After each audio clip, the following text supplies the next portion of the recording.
ધારાસભ્યોના મિત્રોની હાજરીમાં આજે જ્યારે ફોર્મ સુપ્રત કર્યા છે ત્યારે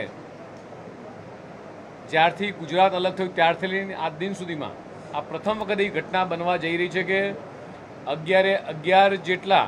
રાજ્યસભાના સભ્યો એ ભારતીય જનતા પાર્ટીના પક્ષના સભ્યો તરીકે નિયુક્ત થશે। આ ઘટના આજની તારીખ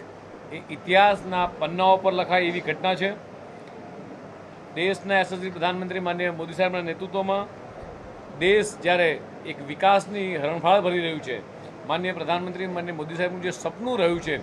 વિકસિત ભારત 2047નું જે સપનું જોયું છે, આ સપનાની અંદર આ ચારે ચાર ઉમેદવારો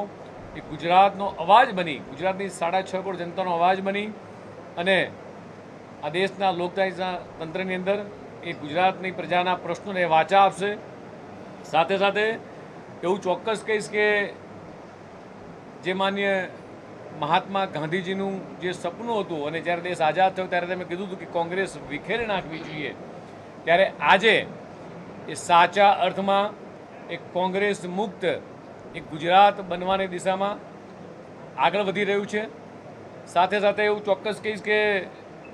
કોંગ્રેસ માત્ર 12 ધારાસભ્યો આજે એમની પાસે રહ્યા છે, એટલે આજે